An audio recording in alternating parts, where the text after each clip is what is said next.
Hello Gemini, thank you for joining me for your monthly forecast for May. It's said by some astrologers that Geminis don't really do feelings. Of course that is patently not true. What you do is process the emotions of your life through the prism of your intellect, through conversation.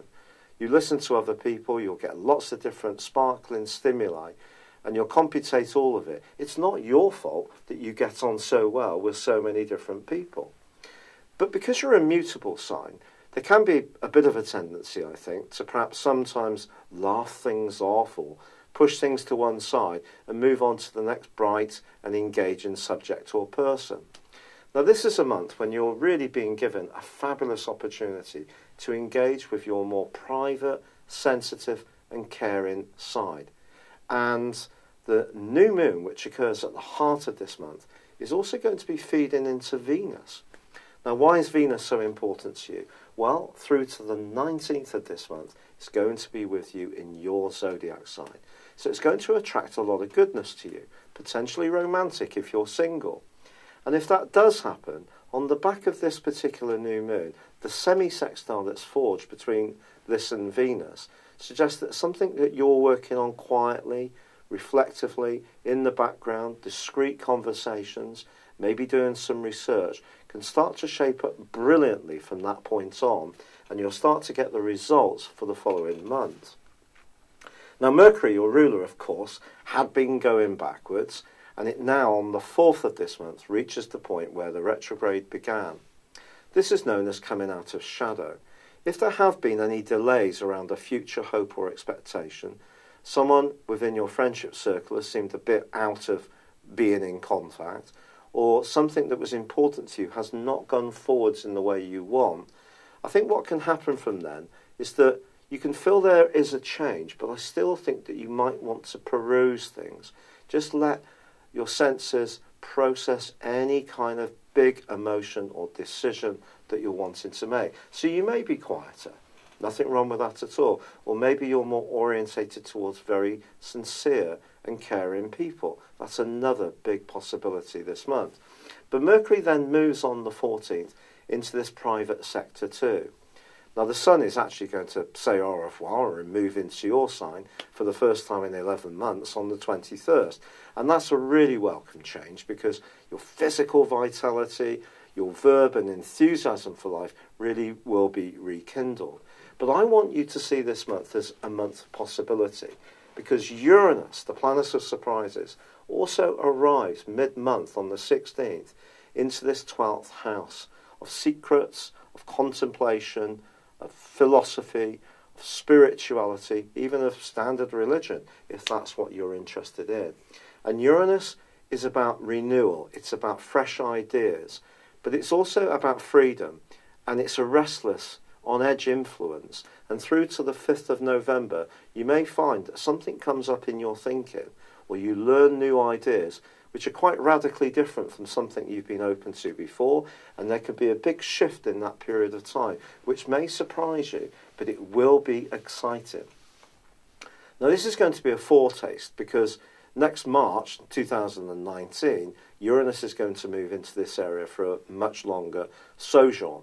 But for now, I do feel the planets are asking you to accept the side of yourself that maybe it's a little bit more in shadow, that maybe some of your anxieties or fears, maybe the side of you that needs peace, tranquility, quiet, and a little bit of space from the mad hub of activity that modern life tends to throw at us all.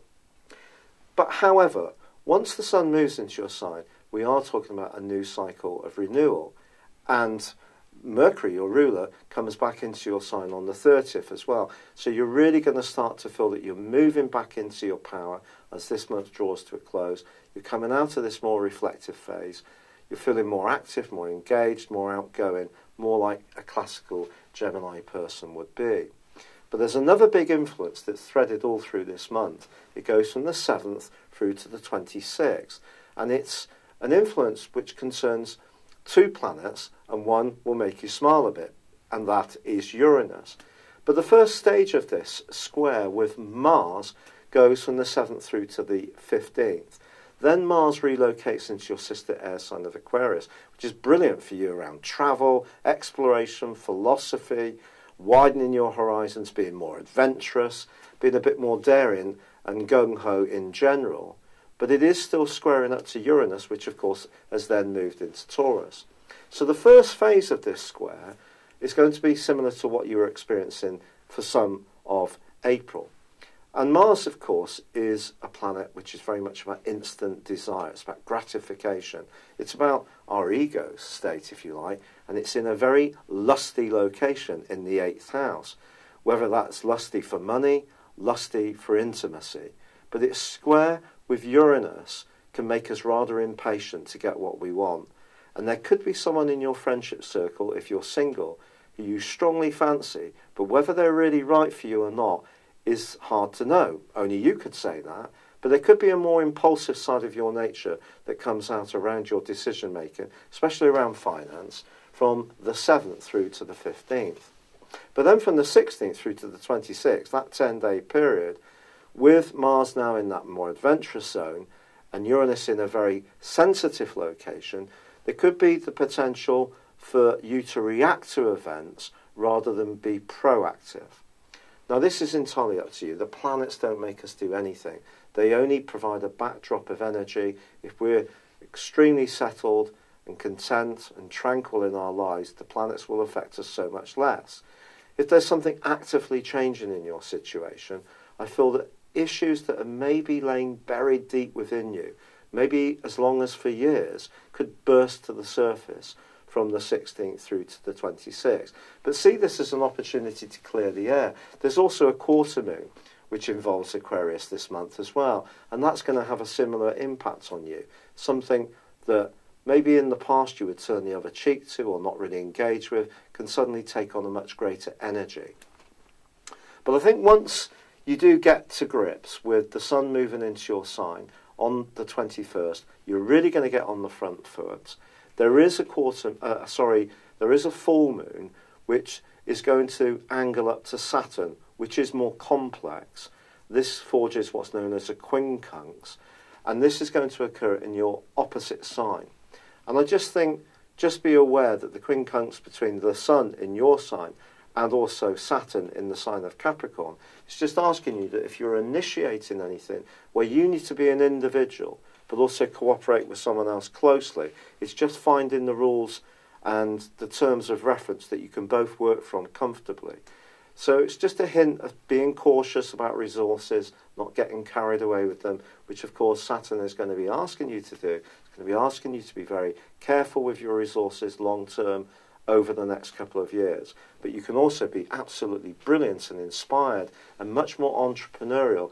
But this month particularly, I think it does call upon you to tune into your hunches, to listen to your sixth sense, to forget all that stuff you've ever heard or read or watched about Geminis being just totally logical. The more feeling side of your nature is going to be the heartbeat of this month, and it's for you to embrace it, and the planets will help you through the processes. It's been a real pleasure being with you. Thank you for joining me. I'd love it if you would like or comment on this video, or if you've yet to do so, subscribe on my channel. But for now, good luck and goodbye. Hello, thank you so much for watching my video. I'd love you to join me at my Horoscope Ace app. You can find this at www.horoscope-ace.com. You can use it through Android, iOS, Apple or Facebook. Check out your ascendant or your moon sign, or download your free birth chart. There's all your favourite videos, plus there are daily, weekly, monthly and yearly horoscopes for general, love, Chinese and Indian astrology. If your passion is tarot, there's my brilliant 3-card money or love tarot readings too. And it's all there at www.horoscope-ace.com. Thank you.